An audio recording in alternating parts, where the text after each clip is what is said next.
Nararamdaman mo ba na parang isang matinding bagyo ang buhay? Yung mga plano mong pinaghirapan ay maaaring maglaho sa isang iglap. Ang mga inaasahan mo ay nauurong sa pagkabigo. At yung mga hindi matukoy na alalahanin ay patuloy na kinakain ang bawat sandali ng iyong katahimikan. Laban ka ng laban sa magulong mundo. Pilit mo mang kontrolin ang lahat. Pero parang mas dumidiin ang pagkakahawak mo. Mas maraming bagay ang dumadaan sa iyong mga kamay. Paano kung sabihin ko sa iyo na may ibang daan? Isang landas na hindi ka ilalayo sa mga pagsubok, kundi tuturuan ka kung paano harapin ito ng may kalmado at tibay. Ang landas na ito ay Stoicism, isang sinaunang pilosopiya na patuloy na nagbibigay liwanag sa makabagong mundo. Hindi ipinapangako ng Stoicism na magiging mas madali ang buhay, pero gagawin ka nitong mas malakas. Hindi nito babaguhin ang mundo sa paligid mo, pero babaguhin nito ang pananaw mo sa mundo. Sa loob ng 40 minutong video na ito, oo, tama ang narinig mo, hindi lang basta maiintindihan mo ang Stoicism, matututo ka kung paano ito magagamit sa iyong sariling buhay. Malalaman mo kung paano kontrolin ang iyong reaksyon, tanggapin ang mga bagay na hindi mo kayang baguhin, at makakakita ka ng kapayapaan kahit sa mga pinakamahirap na pagkakataon. Kaya simulan natin ang paglalakbay na ito ng may pangako. Kung handa kang tuklasin ang bagong pananaw sa buhay, magkomento ng "Handa na ako." Hayaan mong gabayan ka ng Stoicism patungo sa mental na kalayaan na matagal mo nang hinahanap. Batas numero 1. Hindi mo kayang kontrolin ang lahat, pero kaya mong kontrolin ang iyong mga reaksyon. Isipin mo na lang ang isang pagkakataon kung saan pilit mong pinilit kontrolin ang isang tao o sitwasyon para magkasya sa iyong pangangailangan. Naging ayon ba sa iyong inaasahan? Kung hindi, ano ang dahilan? Ang mga karanasang ganito ay nagtuturo sa atin ng mahalagang leksyon tungkol sa mga limitasyon ng kontrol. Bagamat may kakayahan tayong mag-iwan ng marka sa ating buhay, madalas, ang mga hindi inaasahang pangyayari ay sumusubok sa ating pakiramdam ng katatagan. Kaya, ano ang nangyayari kapag ang mga bagay na wala sa ating kontrol ay nakakaapekto sa atin? Hahayaan ba nating magpatangay sa mga emosyon? O matututo ba tayong mag-adapt at maghanap ng kapayapaan sa loob natin? Sa aking karanasan, ang pagtangkang kontrolin ang mga panlabas na kondisyon ay bihirang magtagumpay dahil mas malakas ang realidad kaysa sa inaasahan natin. Sa halip na magpagod na pilit baguhin ang lahat ng bagay, maaari nating piliing tanggapin kung ano ang naroroon at baguhin ang ating pananaw. Gaya ng sinabi ng Stoic na pilosopo na si Epictetus, hindi ang mga pangyayari ang nakakagambala sa mga tao, kundi ang kanilang mga hatol patungkol dito. Ang makapangyarihang ideyang ito ay nagpapalala sa atin na ang ating mga emosyon ay hindi nagmumula sa mga pangyayari mismo, kundi sa kung paano natin ito binibigyan ng kahulugan. Ang totoo, maraming aspeto ng buhay ang hindi natin hawak, maging ang panahon, mga hindi inaasahang pagsubok, o ang mga kilos ng iba. Ngunit may isang bagay na laging nasa ating kontrol, ang ating mga reaksyon. Sinulat ni Marcus Aurelius, ang emperador ng Roma at Stoic na pilosopong, ang hadlang sa pagkilos ay nagpapalago ng pagkilos. Ang nakaharang ay nagiging daan. Ibig sabihin, ang mga paghihirap ay hindi lang mga balakid, mga oportunidad din ito upang magtamo tayo ng pasensya, tibay at karunungan. Halimbawa, kapag tayo ay nahaharap sa isang hindi makatarungan o masakit na sitwasyon, maaari tayong mag-react na may galit at panghihinayang o maaari nating tanggapin ang pagkakataon, matuto mula dito, at maghanap ng paraan upang mag-grow. Ang pagbabago ng pananaw na ito ay nagpapahintulot sa atin na manatiling kalmado, maiwasan ang hindi kailangang emosyonal na sakit, at gumawa ng mas matalinong mga desisyon. Hindi hinihingi ng Stoicism na maging walang pakiramdam o manhid tayo. Sa halip, tinuturuan tayo nitong pahalagahan ang mga bagay na kaya nating kontrolin at bitawan ang mga hindi natin kayang baguhin. Ang pagsasanay na ito ay nakakatulong na mabawasan ang stress, magpataas ng kapayapaan, at tumulong sa ating personal na pag-unlad. Isaalang-alang ang kwento ni Thomas na biglaang nawalan ng trabaho. Sa una maaaring nakaramdam siya ng pagkalito at kalungkutan, parang nawala ng saysay ang lahat ng kanyang pagsisikap. Ngunit sa mga sandaling iyon, maaari ring piliin ni Thomas na tingnan ang sitwasyon bilang isang pagkakataon upang muling tuklasin ang sarili, maghanap ng bagong landas, o sundan ang mga pangarap na matagal na niyang nais. Ang pagkakaiba ay hindi na sa pagiging tinanggal sa trabaho, kundi sa kung paano tumugon si Thomas dito. Maaari siyang malugmok sa negatibidad, o maaari niyang matutunan na gamitin ang kanyang kapangyarihan upang hubugin ang hinaharap. Isang matalinong desisyon ang maaaring magbago ng lahat. Ito ang lakas ng pagkakaroon ng kontrol sa ating reaksyon. Hindi natin kayang kontrolin ang mga pangyayari, pero palagi nating kayang piliin ang ating reaksyon. Kaya, kapag naharap ka sa isang hamon, tanungin ang sarili mo, kaya ko bang kontrolin ito? Kung ang sagot ay hindi, bakit mo hahayaan na lamunin ka nito ng pagkabahala? Ang pagbitaw sa mga bagay na wala sa iyong kontrol ay magdudulot ng kalinawan at kapayapaan. Magsanay ng pagmumuni sa mga sandali ng stress. Tanungin ang sarili, pilit ko bang kinokontrol ang mga bagay na hindi ko kayang baguhin? Kung oo, paalalahanan ang sarili na magpatawad at ituon ang pansin sa iyong reaksyon. Ang iyong mga emosyon at iniisip ay madalas ang tanging bagay na talagang hawak mo. Ang Stoic na filosofiya ay nag-aalok ng malalim na pananaw kung paano natin haharapin ang buhay, hindi ng may takot at inis, kundi ng may pasensya, kalinawan at lakas. Hindi laging ayon sa plano ang buhay, ngunit matututo tayong salubungin ang realidad ng may malasakit at tapang.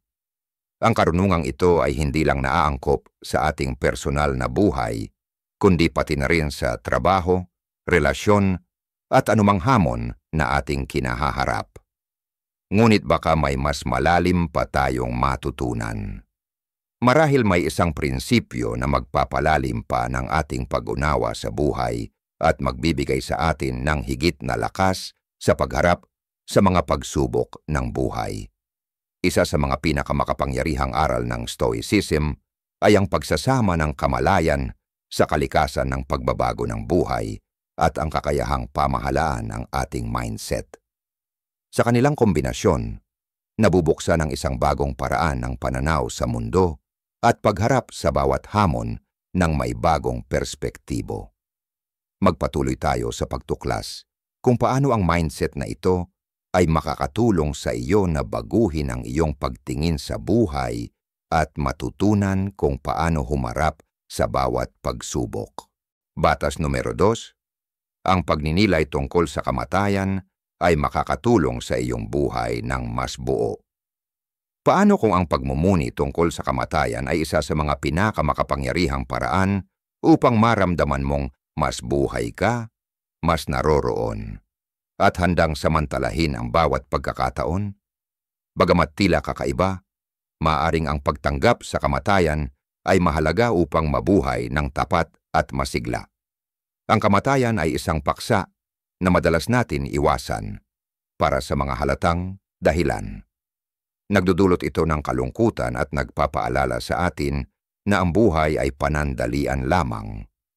Ngunit kapag ito'y tinitingnan bilang isang natural na bahagi ng ating pag-iral at tinitalakay ng bukas sa ating mga mahal sa buhay, maaring magdala ito ng malaki at positibong epekto sa kalidad ng ating buhay, mental na kalusugan at kabuuang kaligayahan. Bagamat hindi komportable, ang pagmumuni tungkol sa kamatayan ay maaring magsilbing pinakamalakas na motibasyon upang mabuhay ng may kahulugan. Ang tanong ay, paano natin mababago ang takot sa kamatayan upang maging gasolina sa buhay? Ang sagot ay nasa pag-unawa na ang mismong realidad ng kamatayan ang nagtutulak sa atin upang mabuhay ng mas malaya. Sa pilosopiyang Stoic, ang konsepto ng memento mori, isang paalala ng ating mortalidad, ay hindi isang mensahe ng takot, kundi isang imbitasyon upang gawing makulay at makulay ang bawat araw. Ang memento mori ay hindi lang para sa mga oras ng krisis, kundi isang bagay na dapat pagnilayan araw-araw, na nagpapaalala sa atin na bawat sandali ay mahalaga.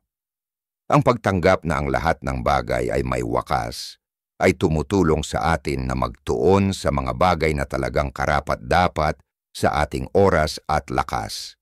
Sa kanyang talumpati noong 2005 sa Stanford, sinabi ni Steve Jobs, ang kamatayan ay malamang ang pinakamagandang imbensyon ng buhay. Ito ang ahente ng pagbabago ng buhay. Binanggit ni Jobs na ang pag-alala na siya ay mamamatay balang araw ay tumulong sa kanya na gumawa ng malalaking desisyon sa buhay.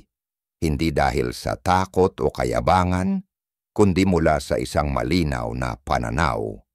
Pinaniniwalaan niyang ang kamatayan ay nag-aalis ng mga panlabas na inaasahan, takot sa kahihiyan, at mga mababaw na alalahanin, at nag-iiwan lamang ng mga bagay na talagang mahalaga. Kapag lubos nating naunawaan ang panandaliang kalikasan ng buhay, ititigil natin ang pagpapahintulot sa mga bagay na walang kabuluhan upang mangibabaw sa atin at magsimula tayong gumawa ng mga desisyon batay sa mga bagay na tunay na mahalaga. Isipin mong itanong ang iyong sarili araw-araw. Kung ito na ang aking huling araw, ano ang gagawin ko?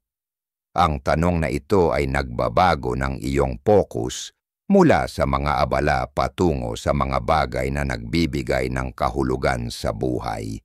Sa pagninilay tungkol sa kamatayan, matutuklasan mo ang mga bagay na talagang mahalaga at ititigil mong hayaan na ang mga walang kabuluhang alitan at mababaw na alalahanin ay magdulot ng pagkawala ng iyong panloob na kapayapaan. Sinabi ni Seneca, isang Stoic na pilosopo, hindi ang kakulangan ng oras ang dahilan ng ating maikling buhay, kundi ang ating pagkawala ng oras. Mas marami tayong oras na nasasayang sa mga walang kwentang gawain, mababaw na alalahanin, at hindi produktibong mga ugali na nakakalimutan natin ang kahalagahan ng bawat sandali. Sa halip na mag-focus sa pagpapabuti ng sarili, mga relasyon o makulay na kontribusyon, madalas tayong maligaw sa ingay ng makabagong buhay. Ang payo ni Seneca ay nagpapaalala sa atin na kontrolin ang ating oras, sabihin ang hindi sa mga abala, bigyan ng prioridad ang mga bagay na mahalaga, at pahalagahan ang kahit pinakamaliit na sandali. Kung wala ang kamalayang ito, maaari nating hayaang dumaan ang buhay nang hindi natin lubos na nararamdaman o tinatangkilik. Ang isang makulay na buhay ay hindi nasusukat sa haba nito, kundi sa kasaganaan ng mga karanasang ating natamo. Kapag tinanggap natin na limitado ang oras, ititigil natin ang pagpapaliban, babawasan ang mga nakakasirang ugali at mabubuhay ng mas may layunin. Ang pagmumuni tungkol sa kamatayan ay maaring maging isang makapangyarihang kasangkapan upang tulungan ka na gumawa ng mas magagandang desisyon, harapin ang buhay ng may tapang at palayain ang sarili mula sa mga takot, pangamba at inaasahan ng lipunan. Ang pagharap sa kamatayan ng kalmado ay nagdudulot ng kalayaan, hindi tayo pinapalakad ng takot o kayabangan, kundi ng may layunin. Sa pagharap sa mga hangganan ng buhay, magsisimula tayong makita ang walang hangganang mga oportunidad na mayroon ito. Huwag mong hayaang dumaan ang mga ito nang hindi mo ito napapansin. Isipin ang kamatayan araw-araw, hindi nang may takot, kundi nang may pagnanais na mabuhay ng buo. Handa ka na bang magsimulang mabuhay sa ganitong paraan? I-share ang iyong mga saloobin sa mga komento sa ibaba. Batas numero 3. Huwag hayaang kontrolin ka ng iyong mga emosyon. Gaano kadalas mong maramdaman na ang mga emosyon ang namumuno sa iyong buhay kaysa sa iyong pag-iisip? Natural ang mga emosyon bilang bahagi ng pagiging tao. Ngunit kung hindi natin ito kontrolin, maaring malunod tayo sa ating mga damdamin at mawalan ng tamang paghatol. Ang tunay na lakas ay matutunan kung paano pamahalaan ang mga emosyon. Hindi para pigilin ito, kundi upang makuha ang kontrol. Ang buhay ay puno ng stress at mga hindi inaasahang hamon. At kahit tayo ay maaring magmukhang mas kalmado habang tayo ay tumatanda, ang kakayahang harapin ang mga mahihirap na sitwasyon gamit ang emotional intelligence ay isang kasanayan na nagtatangi sa mga matagumpay na tao. Itinuturo ng mga Stoic na ang mga negatibong emosyon ay nagmumula sa mga maling pag-iisip. Sa pamamagitan ng pagkontrol sa ating mga iniisip, makakamtan natin ang kapangyarihan sa ating mga emosyon. Sinabi ni Marcus Aurelius, kung ikaw ay nag-aalala dahil sa isang bagay na panlabas, hindi ang bagay mismo ang sanhi ng sakit, kundi ang iyong paghuhusga rito, at ito ay may kapangyarihan kang baguhin anumang oras. Ipinapaalala nito sa atin na hindi tayo kailanman pinipilit na mawalan ng kontrol sa ating sarili. Ang ating mga reaksyon ay atin, at sa katotohanan ito ay matatagpuan ang kalayaan. Ang Stoic na pilosopo na si Epictetus ay nagpahayag din ng parehong ideya. Hindi ang nangyayari sa iyo, kundi ang iyong reaksyon dito ang mahalaga. Kapag pinapayagan natin ang mga panlabas na pangyayari na magdikta sa ating panloob na kalagayan, nabubuhay tayo sa patuloy na pagkabalisa at pagkabigo. Ngunit kapag nagtuon lamang tayo sa mga bagay na kaya nating kontrolin, ang ating mga iniisip, kilos at reaksyon, makakamtan natin ang kapayapaan ng isipan. Ang pagsasanay ng emotional discipline ay hindi nangangahulugang alisin ang ating mga nararamdaman. Ibig sabihin nito ay ang turuan ang ating sarili na tumugon ng maingat kaysa impulsively. Halimbawa, isipin mo na nakatanggap ka ng isang nakakainis na email na taliwas sa lahat ng progreso na iyong naabot sa isang malaking proyekto. Ang unang reaksyon mo ay maaaring galit, inis, o isang mabilis at emosyonal na sagot. Ngunit ang magpahinga muna, maghintay hanggang umaga, ay makapagbibigay ng kalinawan. Pagkatapos magpahinga, maaari ka pa ring magbigay ng sagot, ngunit sa profesionalismo at tamang pananaw, hindi galit. Ang maliit na desisyon na ito, ang maghintay, ay maaring magpanatili ng mga relasyon at kredibilidad. Ganito rin sa mga mataas na stakes na sitwasyon. Isaalang-alang si Carl, na malalim na nasa isang negosasyong pangnegosyo na tumagal ng 1 taon. Nang biglang umatras ang isang kasosyo mula sa isang pansamantalang kasunduan, hindi agad nag-react si Carl. Sa halip, nagpose siya, binigyan ng oras ang kanyang mga emosyon na humupa, at bumalik kinabukasan ng may malinaw na paghatol na nagresulta sa isang mas magandang deal.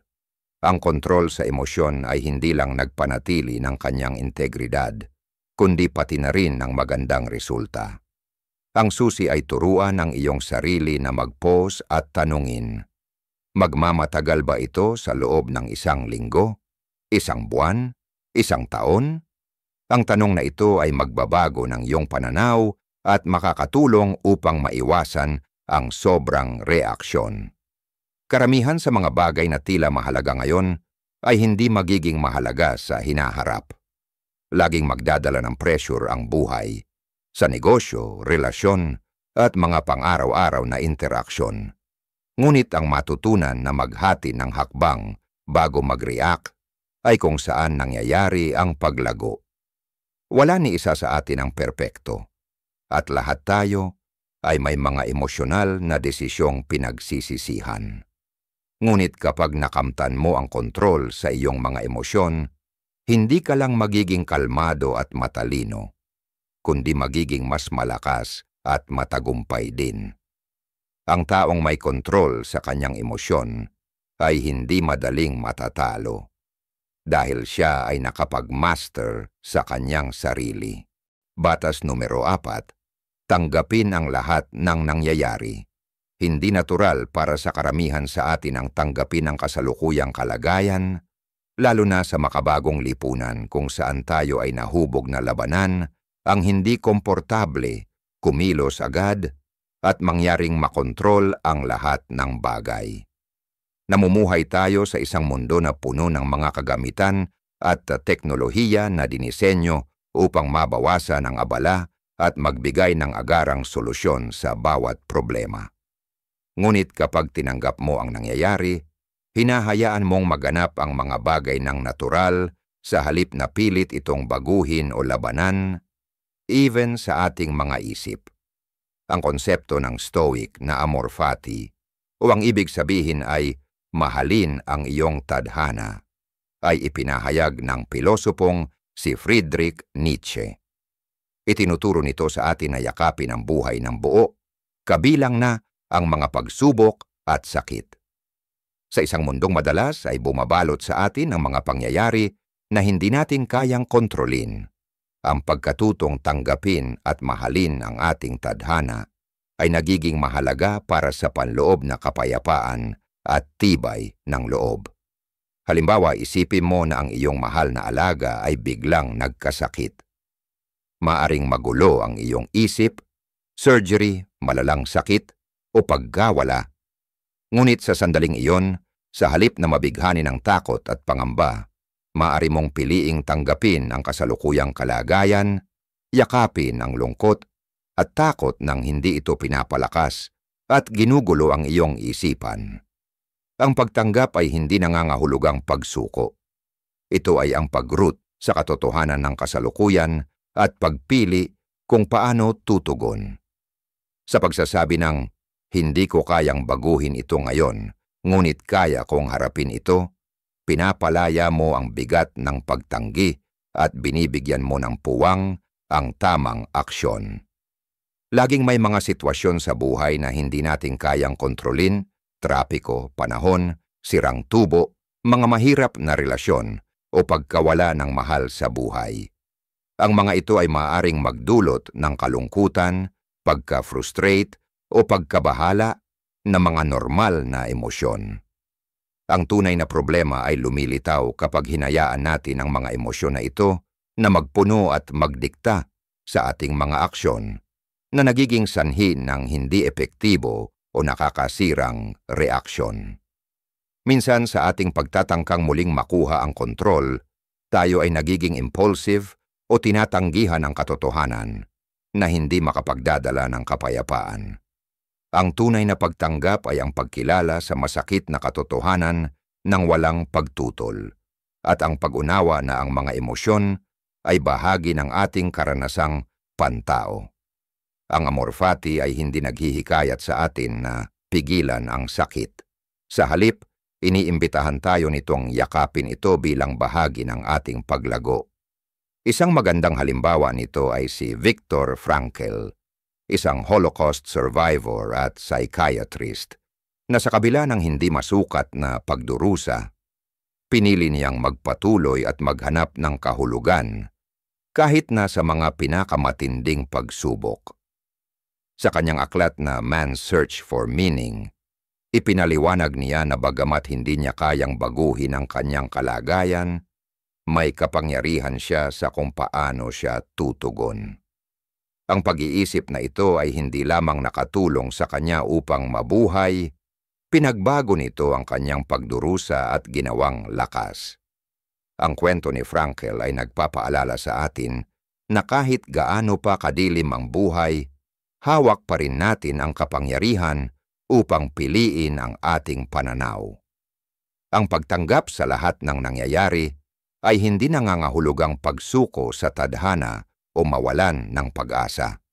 Ito ay nangangahulugang pagkilala sa limitasyon ng ating kontrol at pagtugon sa mga bagay na may karunungan, hindi takot.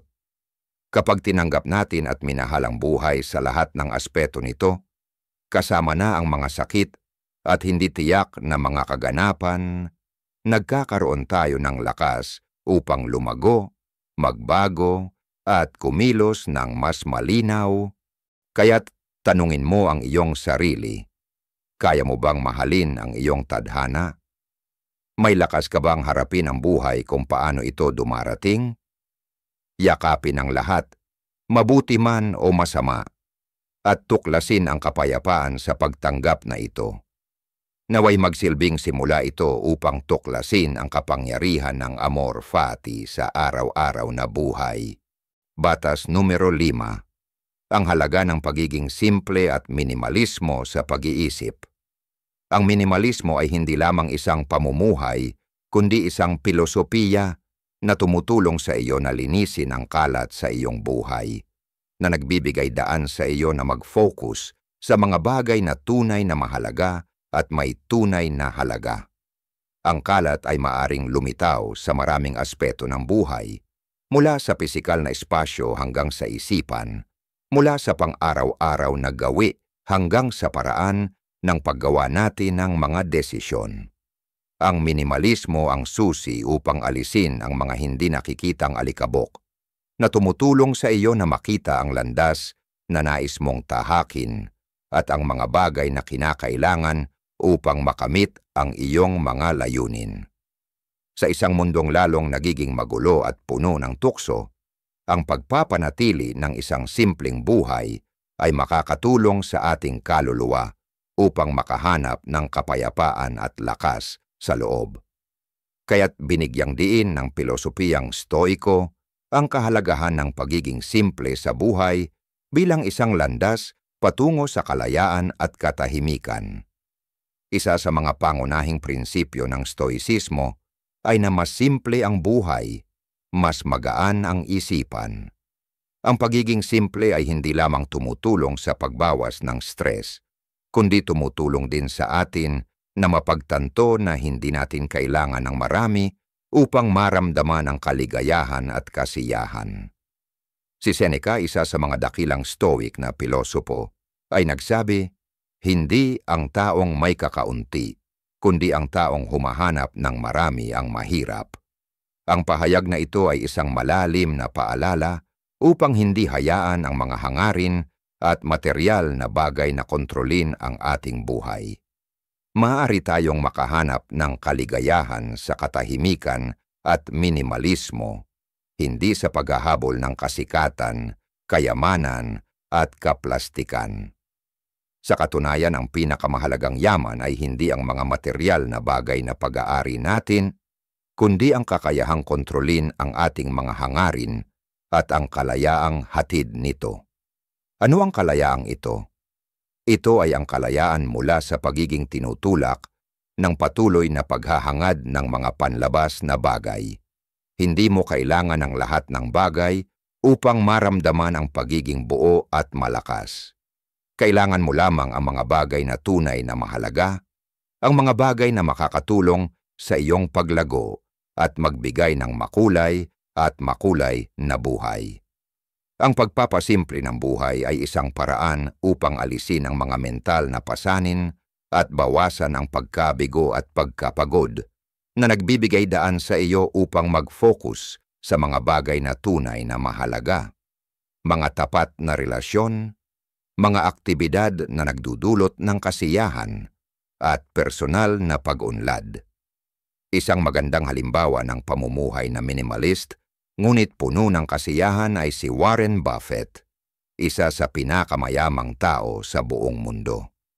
Kahit na nagmamay-ari siya ng bilyon-bilyong dolyar, Si Warren Buffett ay naninirahan pa rin sa isang simpleng bahay sa Omaha, Nebraska, kung saan siya nakatira ng mahigit 60 taon. Hindi siya naghahabol ng mga walang kwentang bagay, hindi siya nagmamay-ari ng mamahaling mga kagamitan, at hindi siya namumuhay sa marangyang paraan. Pinili niyang mamuhay ng simple na itinataguyod ang karamihan ng kanyang oras sa gawaing mahal niya at sa mga taong mahalaga sa kanya. Ang kamangha-mangha ay hindi niya ipinagpapalit ang kanyang pamumuhay. Kahit na ang kanyang kayamanan ay maaaring mag-udyok sa maraming tao na maghanap ng kasikatan at luho, hindi niya nararamdaman ang pangangailangang baguhin ang kanyang pamumuhay upang makasunod sa mga inaasahan ng lipunan. Ang kanyang pamumuhay ay nagbigay inspirasyon sa marami, na nagpapaalala sa atin na ang tunay na yaman ay hindi nasusukat sa kung ano ang pag-aari natin, kundi sa kung ano ang itinuturing nating tunay na mahalaga sa buhay. Ang paraan ng pamumuhay niya ay nagpapakita ng isang mahalagang katotohanan. Hindi ito tungkol sa kung gaano karaming ari-arian ang mayroon ka, kundi kung gaano karami ang kailangan mo upang maramdaman ang kasiyahan. Ang pagpapalaya sa mga hindi kinakailangang bagay ay hindi lamang tumutulong sa pag-save ng oras at pera, kundi nagdudulot din ng isang payapang buhay na hindi tinatablan ng mga panlabas na abala. Sa isang mundong puno ng mga tukso at marangyang kagamitan, ang pagiging simple na pinili ni Warren Buffett ay nagiging isang mahalagang aral sa tunay na kasiyahan at kaligayahan.